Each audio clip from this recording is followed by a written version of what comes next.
Welcome. Thank you for being here. We're back from the networking break. We've got you until lunch. Please note that I'm not going to introduce the lovely people who are going to be doing this panel today because all of their bios are on the agenda.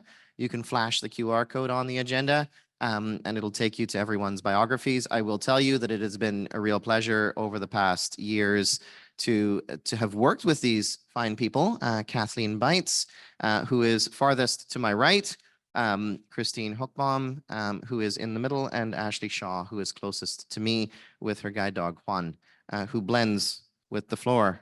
So I need to make sure I do not step on him. He would not like that.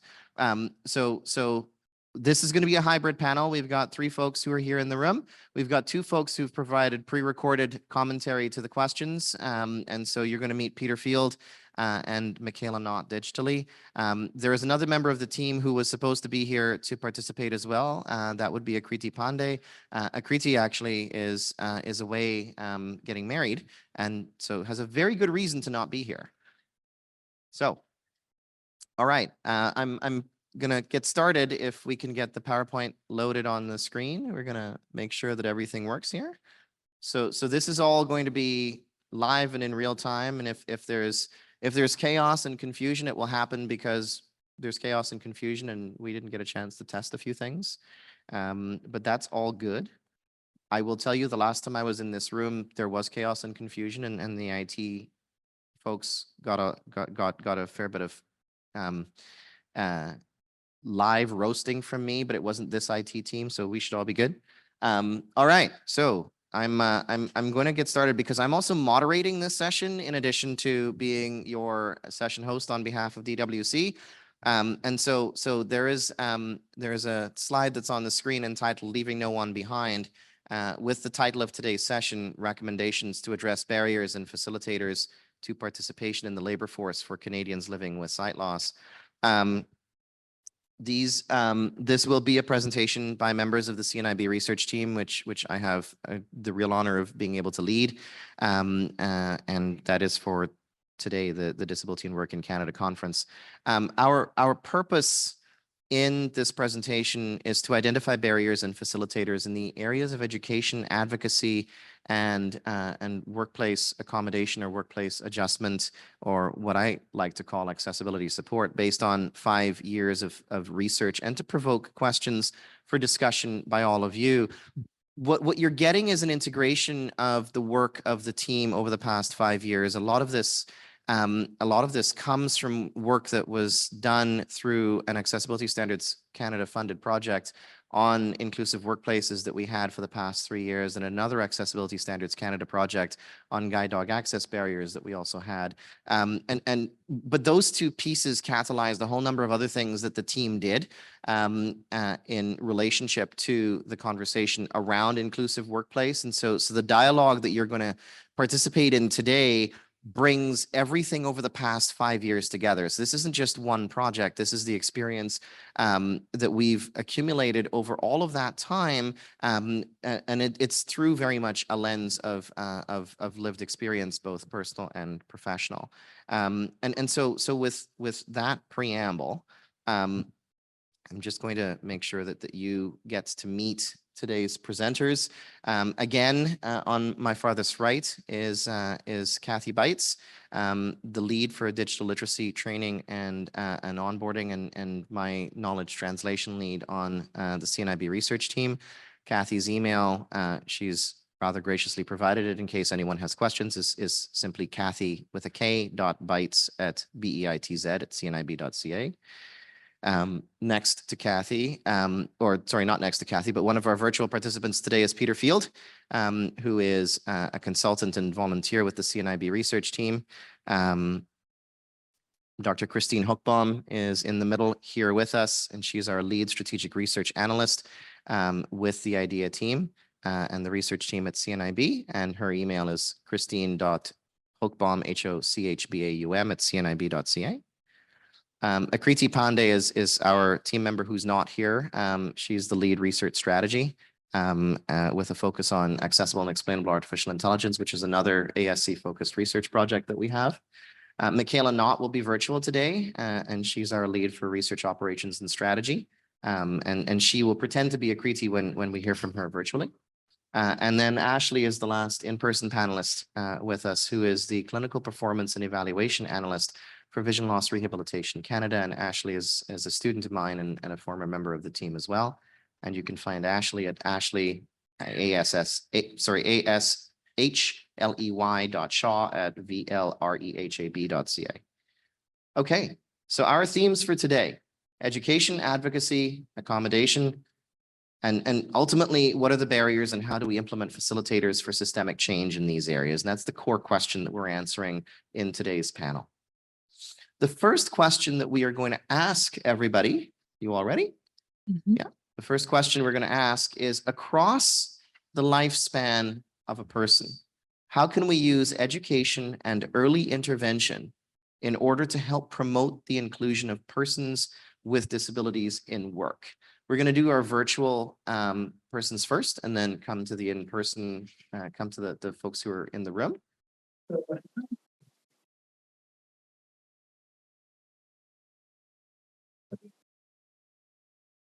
The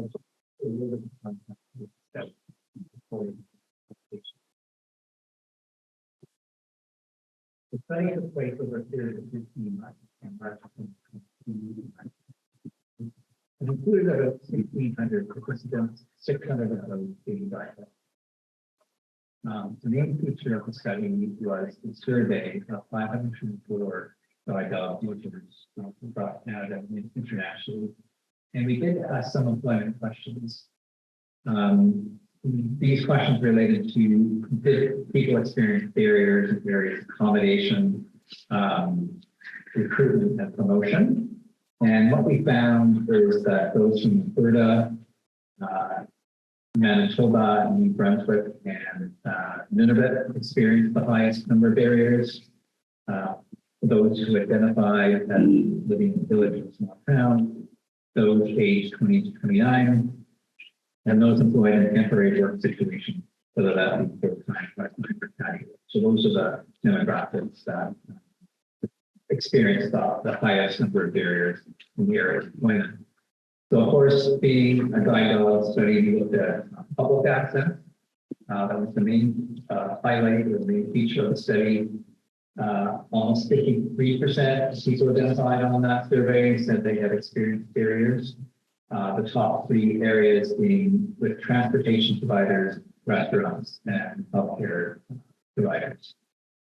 So to answer the question about education, there was a sort of tug of war as the study went on, whether policy was going to be the most mitigating factor, or whether that be education. I think in the end, stakeholders supported education, although it's recognized that we need both. We need parity. We need policy and strong implementation of policy, and we also need education across all levels of the education system. And I'll talk about that more about that in a few minutes. Okay, I think I actually need to go back one slide because I missed Michaela's response.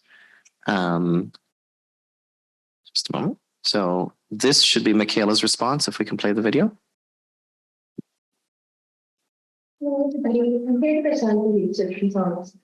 On behalf of the team, I think he's not able to join us today. So across the lifespan, how can we use education and early intervention in order to help promote the inclusion of persons with disabilities in work? The individuals themselves can actively participate in workshops and projects for activities of daily living and work skills. Peer support groups and networking opportunities create avenues for advocacy, addressing stereotypes and fostering connections with potential employers. Organizations should invest in comprehensive disability inclusion training beyond standard legislation requirements, which foster empathy and experiential learning, focusing on counteracting negative stigma and more employment in diverse towards disability. Inclusive advertising and participation in job fairs further contribute to understanding the skills and abilities of individuals with disabilities that they bring to the workplace. Also, embracing accommodation is not only a beneficial for from a cost benefit, but also prioritizing inclusion in the workplace. The practitioners and service providers, they can collaborate with organizations for persons with disabilities who bring valuable resources and also technology to training on the diversity of people with disabilities. And this inclusion also promotes involving people with disabilities in planning committees, leveraging their own expertise for more inclusive workplaces and service delivery. Advocacy for accessibility and community options, but also for mental health supports and well-being for individuals with sight loss. The policymakers are instrumental in promoting disability legislation, ensuring consistent standards for public spaces, but also investing in improved transit systems, especially in remote areas, and also to enhance mobility for individuals with disabilities. Also supporting initiatives such as affordable assistive technology is also a crucial role, but also looking at healthcare training programs, but also looking further empower staff to interact and support individuals with disabilities, including those with acquired sight loss.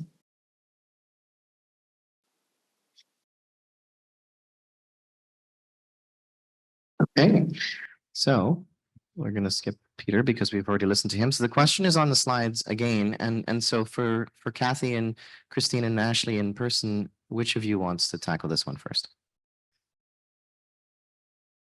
Christine here. Yeah, I'll go first. Now, before I answer the question, just some background on the project that I'm going to be speaking to. Negative attitudes are known to be a barrier to participation in the labor force. The CNIB research team developed a modified version of the 2016 Workplace Attitudes Survey. The survey was designed to measure literacy, personal interaction, professions, and systemic change. The survey was conducted in 2022 in partnership with Ipsos market research company. The survey was completed by 1,001 Canadian respondents. Literacy about sight loss in the workplace tended to be low. So, for example, only 33% of respondents knew that the employment rate among persons living with sight loss is half that of the general population. So to answer the question, we can use education and early intervention to address misconceptions and change attitudes towards persons with disabilities. Education can take the form of information provision strategies, which provide salient and contemporary information. So, for example, the cost and types of accommodations for different kinds of disabilities, addressing misconceptions about employees with disabilities, how to interact appropriately with employees with disabilities, and how to make the workplace more inclusive for people with disabilities. Early intervention could involve contact opportunities between children with disabilities and those without disabilities. The contact experiences should be positive, reoccurring, and entail cooperation and mutual benefit. Thank you. Thank you very much, Christine. Ashley or Kathy? Okay, so I'll go next. And I'm coming at this kind of from the perspective of looking at, I've spent a lot of time looking at employment interventions that are geared toward helping, toward facilitating employment or removing employment barriers for people with visual impairments. And so based on reviewing these interventions around the world, we know that early work experiences are critical to the success of people with disabilities. And if someone is, for instance, born with a disability or they acquire one in childhood or adolescence, the way work is introduced to them through their educational and adolescent experiences impacts their preparedness for things like career planning and transferable skills. We know that post-secondary education is a facilitator of employment, but people who are blind and visually impaired can benefit greatly from early work experience to complement their education. So successful interventions in this area should recognize the unique needs of students who are blind by facilitating job and internship placements and by working to coordinate with the students' timelines for degree completion. And if you provide employment-related interventions or rehabilitation services, please remember that individual clients who are blind or who have other disabilities are not the only point where intervention and change are required. And this kind of connects up with what Christine was talking about in terms of education and intervention. You have a potentially unique opportunity to intervene with people other than job seekers and other than employees with disabilities. So with employers and HR professionals, for instance, on behalf of people seeking employment. So things like job readiness training and daily living skills often receive the bulk of attention from service provision, but we need more service providers who specialize in making the workplace job ready and in teaching employers the skills they need to make environments accessible. Thank you, Ashley. Kathy? Hi, everyone. So I'll go a little bit into my background, just a little bit.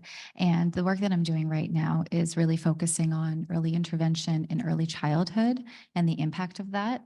A lot of the research projects that I'm working with at the moment really focus on actual skills, but it's really quite unique how we spend most of our time understanding that qualitative piece of the intersectionality of the person. So a lot of the work that I've done is very geared towards children in terms of activities and actual skills that we need to focus on, but it's quite transferable to anyone that is requiring early intervention at any stage. Understanding who the individual is and as a whole person or the whole child and who they're interacting with.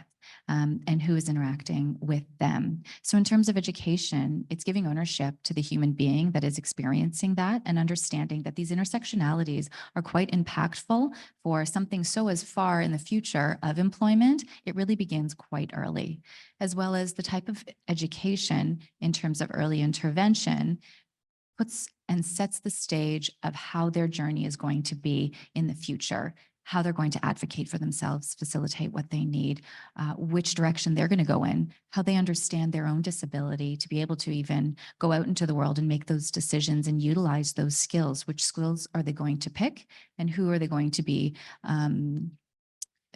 asking or requiring support from? And it also is understanding the supports that are available to them and how those supports are working together or barriers for each other. So in terms of implementing policies, understanding what those policies are and how they connect with the individual. So education is quite important in terms of early intervention because it sets the stage. And in any piece and any space of early intervention, it's really important because policies can be created and systems can be provided, but how the individual interacts with that and conceptualizes that and puts that into their daily life to be able to be supported and go out into the world and live a daily life and have a quality of life and go through their workday all stems from that, that space.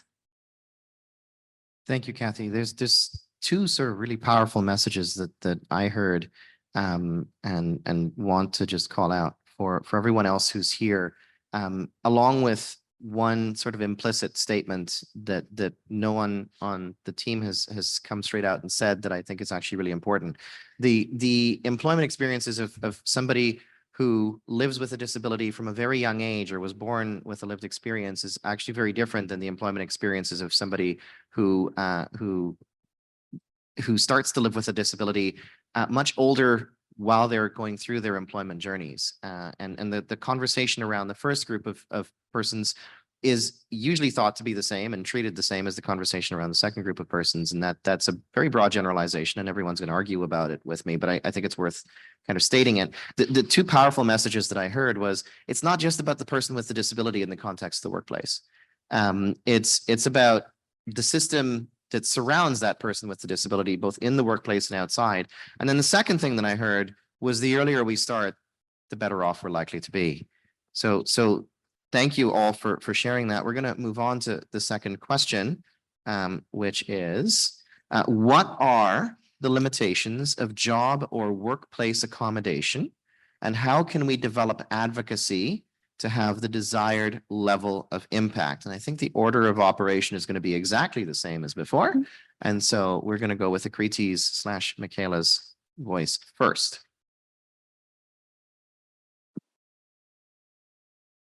In terms of the second question, what are the limitations of job or workplace accommodation?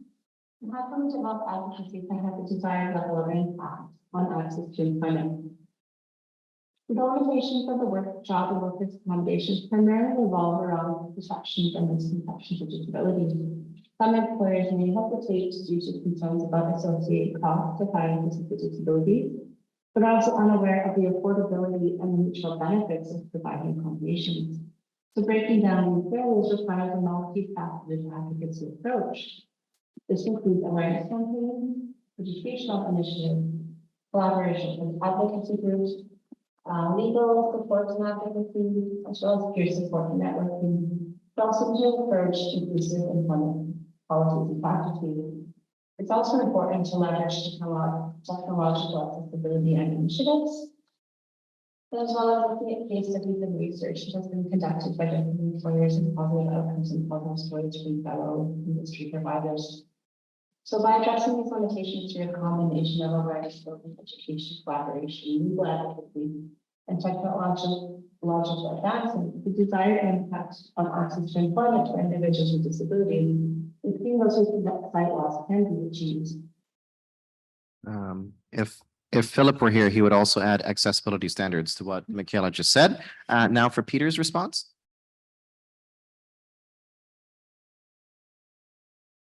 Okay, so advocacy, we didn't ask specific questions on in the focus groups or even on the Guide Dog Handlers Experience Survey relating to advocacy, but I'll tell you what came out.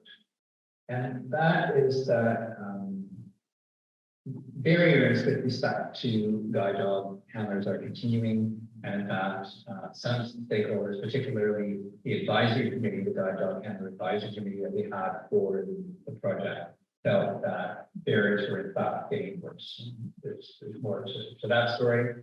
But what it really pointed to was the fact that guide dog handlers are going to need to continue to advocate on their own, despite that cognitive load that can often come along with advocating for yourself.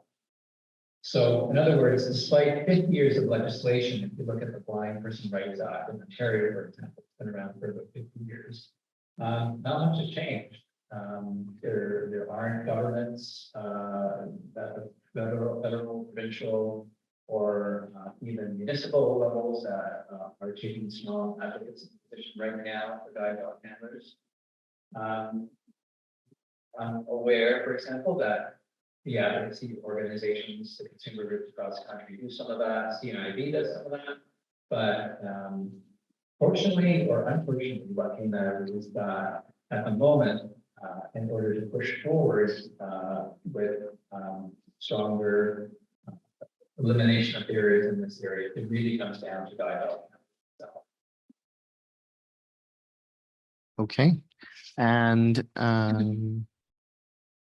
Christine. Yes, okay. So just as background in terms of accommodations and what we found from our workplace attitude survey, we found that 69% of respondents believe that workplace accommodations for employees with sight loss are usually expensive, which we know is false. And only 29% of respondents agreed to the statement I know what type of workplace accommodations are required by someone with sight loss.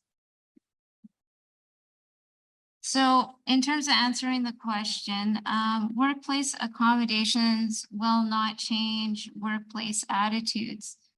A person may have workplace accommodations, but these do not change the way, for example, their colleagues interact with them.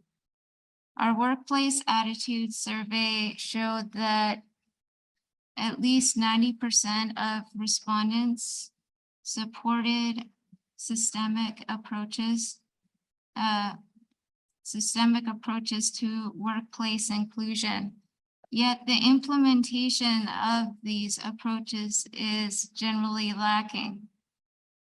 People with disabilities and their allies need to advocate for these systemic approaches. So, for example, hire employees with disabilities and invest in their employees' career development. Purchase tools for staff to use that would be accessible to employees with disabilities. Permit flexibility in work location. Provide assistive devices to enable success for people with disabilities. And create and sustain a culture of accessibility and inclusion for all employees. Thank you.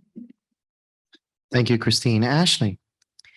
So workplace accommodations, in the way that I've approached them in my work, is to look at them as another intervention. They're something that we've done in order to try to remove barriers or to facilitate employment, but accommodations are often difficult to access for job seekers and employees with disabilities, and they can be difficult for employers to understand as well. Accommodations like assistive technologies are required by many blind and visually impaired workers, for instance, and it can be unclear for the employees and also for job seekers and employers on what funding options are available for assistive technologies at work. The systems, policies, and procedures that pertain to job accommodations focus on the disabled individual as the problem with accessible employment, with individualized accommodations as the solution. Advocacy for more collective solutions, such as accessible procurement for workplace technologies, as some of my colleagues have alluded to, and also for accessible services and tools at work, can focus on issues within the work environment as the source of the problem that we're trying to solve for multiple individuals. So it resolves the problem for groups of people through this approach, rather than treating individualized cases as is done through accommodation. Job accommodations also are, they require a lot of system navigation and labor, unacknowledged and often uncompensated labor on the part of the person with a disability in order to comply with accommodation policies and procedures. And so again, we're seeing more focus through this type of intervention on individualized approaches and on definitions of disability that are legally or medically generated, rather than collective solutions to problems in the workplace. Thank you, Ashley. Kathy. So, oh my God, I'm not used to this.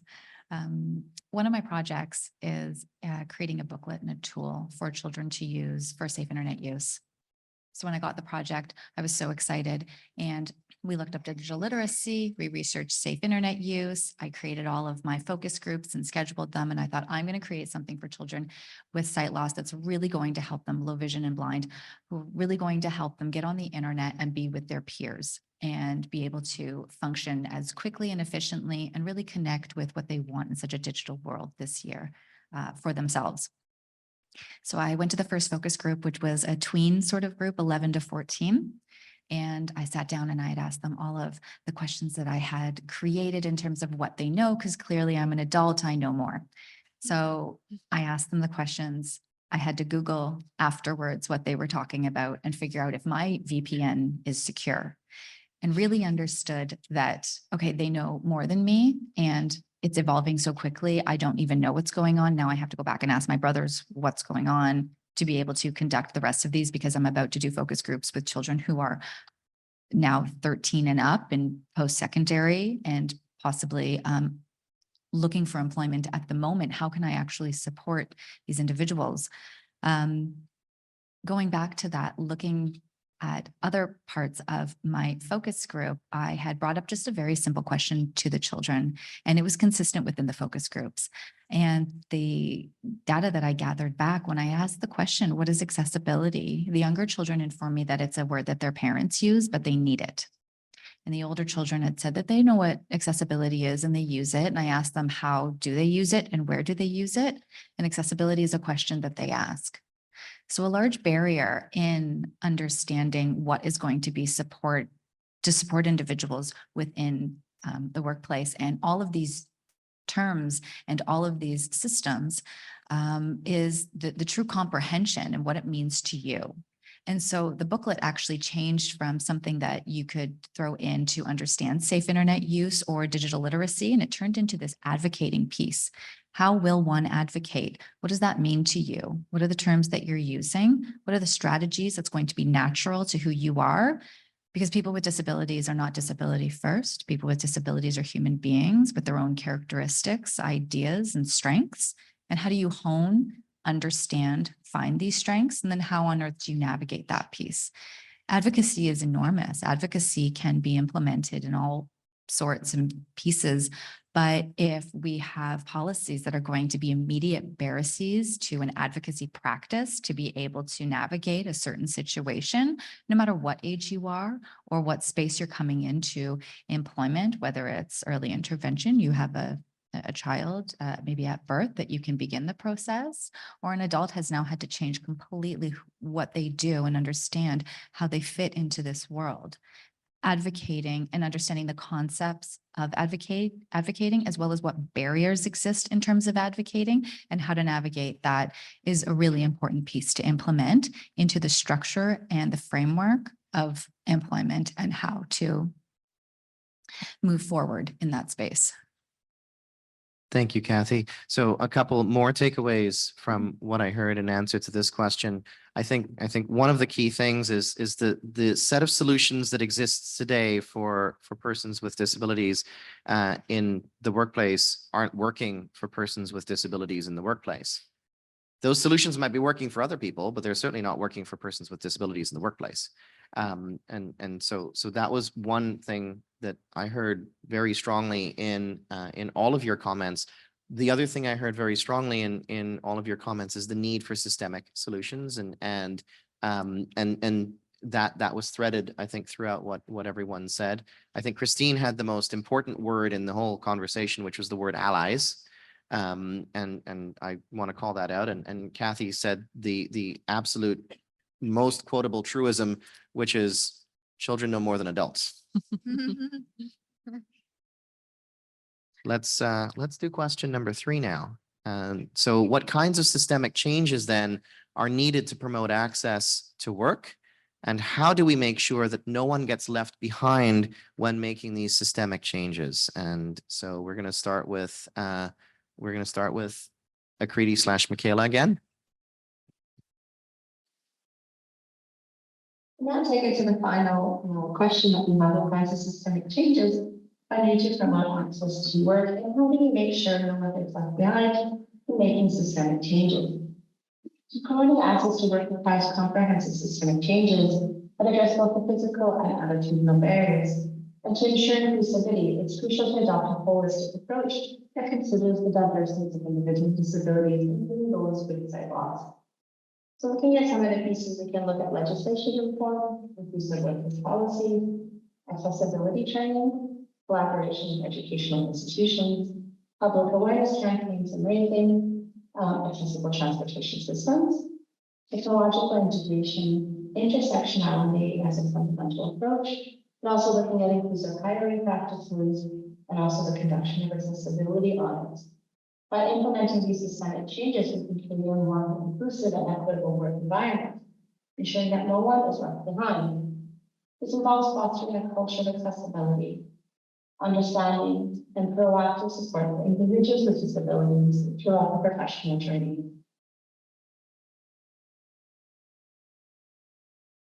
And now for Peter. When it came to systemic changes, that's what's really the heart of the study, and really where I think the strength of the study is. The study came up with 23 recommendations, all I would say supporting systemic change.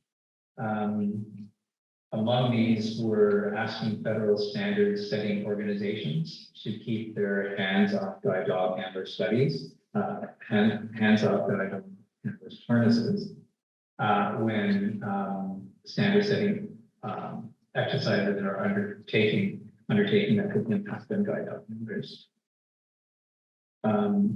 Asking federal organizations such as Accessibility Standards Canada to play a leadership role on guide dog issues and eliminating barriers. I mean, obviously, Accessibility Standards Canada does not have a legislative role on the federal side. That is with the provinces, but feeling that somebody at the federal level needs to take a leadership role. Reduce reliance on certification and identification as a way of proving the legitimacy of a guide dog. So looking for behavior rather than certification and identification. Eliminating equities for individuals who are blind or partially sighted who train their own guide dogs. There was a challenge to the Canadian Human Rights Commission to lead their provincial counterparts across the country, provincial human rights agencies, to improve the efficiency of the human rights process in Canada. There were several recommendations aimed at the Canadian Transportation Agency and the taxi and rideshare industries, especially when it comes to training. Higher penalties and more training when it comes to police forces across the country. So this is in areas such as Ontario, where police forces have an active role in enforcing the legislation. We come back to education, so the need for a national public education program on guide dog education, as well as development of some core curriculum in this area at all levels of the education system, from primary to relevant post-secondary programs. And finally, that Canada implement the same kind of so-called white cane driving laws, which exist in the US, where drivers must yield to blind pedestrians, whether they are using white canes or guide dogs. Christine? Changing attitudes of the general public toward people with disabilities is needed to promote access to work. The methods that can be used to change these attitudes, as I mentioned earlier, are information provision strategies and positive contact experiences. And our workplace attitude survey collected data on attitudes towards professions. And the top two professions that respondents thought that people with sight loss could do were call center and massage therapist. And the bottom two professions were engineer and machinist. People with sight loss are left behind from certain professions because of attitudes about what kind of work people with sight loss can do.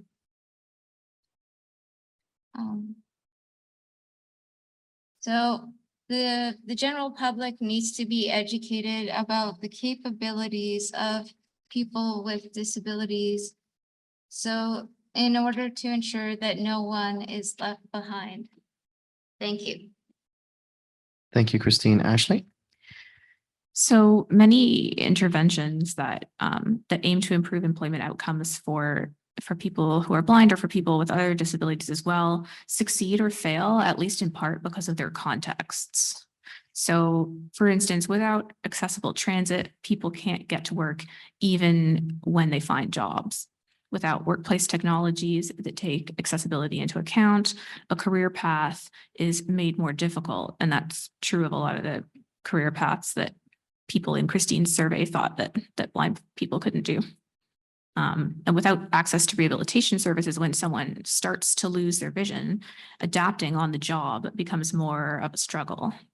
People are left behind when there are gaps within and between interventions. Just as culture, context, environment, and so many other variables impact when and where someone is considered disabled, work is influenced by a variety of factors.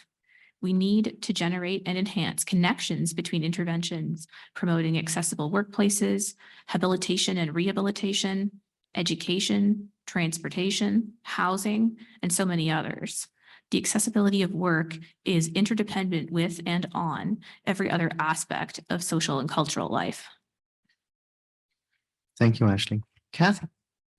So in our research, we found that, actually, can you repeat the question? Just as everyone was talking, I got these great ideas and I've lost focus. Can you repeat the question? Yes, of So I can course. hear it? So what kinds of systemic changes are needed to promote access to work?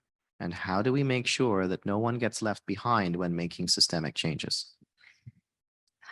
So when we had done the research with the children, we had noticed, I got my point again, we had noticed that there was a ton of education within our community, specifically with our community and the experience of our community. I, as a child, lost my sight. And so I have a lot of empathy and understanding of what children might need today. But of course, that's going to evolve into something more specific. So the new attitude towards understanding disability and advocating for yourself, all really positive things. We have wonderful children that are so articulate and incredible and so empowering. But who's teaching the children? And what attitude comes with that? What training comes with that? And is that regulated? And at what points when children, specifically for my project, what points do children interact with these pieces to end up in an employment space, and what is their perspective on themselves, and what is their understanding of their opportunity? And furthermore, what policies are barriers to make systemic change? Yes, comes within the community, but no, it's universal. Are policies created for citizens, for people, for humans, or a person with a disability, or a person with this minority who is seeking equity themselves? Policies need to be universal. And what I'm doing at the moment with my team is not just creating these pieces to help children, but we're creating evidence-based research because we have to prove it. Even though it's real, even though we see it, we have to prove it. And the future is going to look so different for these children. But if it doesn't begin now, 20 years from now, will it change? And the individuals who are being trained, I mean, once policies are changed, how does that seep through between the highest level all the way to the ground? And who's going to be influencing that piece? So I think training educators, but really thinking about what we're training and the concepts that are going to be fed through to the educators and the attitudes and who's going to be policing that is really important. Thank you, Kathy. The powerful message I heard this time is that society is fragmented. Nobody actually said it this way, but what you all very strongly implied is that society is fragmented. Things that impact employment are not being talked about in the employment context. And so we need to think about holistic, we need to think about seamless, we need to think about early intervention. And underpinning all of that are the unconscious biases that drive decision-making in policy and even in practice. One of the things that Christine did not mention about that workplace attitude survey that you referenced is that while the majority of people, when asked a question around systemic accessibility in the workplace, agreed with the fact there should be, and the majority of people felt they would be quite comfortable with colleagues or bosses who lived with disabilities, a very small minority would actually be willing to hire one, suggesting a huge disconnect between how we think about things theoretically and how we actually do things practically. Thank you all for a really powerful clarion call and conversation around how the system today was built to do something, but it wasn't built to do something for persons with disabilities. And the system today has significant challenges for us as a population that means it needs to be replaced. So we have no minutes for questions and comments, unfortunately. So over to you becomes find these lovely people at lunch, ask them questions without interrupting their meal because they've earned their meal. They've done really well in this presentation. So find Kathy and Christine and Ashley and myself as well if you want at lunch. Find Kathy and Christine and Ashley throughout the rest of the conference. You folks have the advantage of being the first breakout, so people have a day and a half to come and ask you questions. And if you wouldn't mind joining me in giving the team a really great round of applause for a presentation well done. You can also contact everybody at research@cnib.ca if you've forgotten individual email addresses. I have some closing remarks before lunch because lunch is important. The first closing remark was thank the panel. So once again, thank you all very much. I've given more than 2 or 3 highlights that have already resonated with me. I will let the group know that in lieu of speaker honoraria, we are doing subsidies for persons with lived experience to attend the conference, and so you're recognized by people who are here. I'm going to remind everyone that lunch is next. I'm between you and food, right? Which is not a place I want to be. Food is outside in the hallway where you got breakfast. It is buffet. There are lines. You are welcome to come back and eat in here and continue the conversation with folks that you've met this morning or with old friends that you haven't seen for a while. Food is served from now until 12:55 p.m. So just under 1 hour from now. And then our afternoon sessions will resume at 12:55 with another breakout. So thank you all for being here this morning and thank you for being in this session with us. And one more hand for the panel.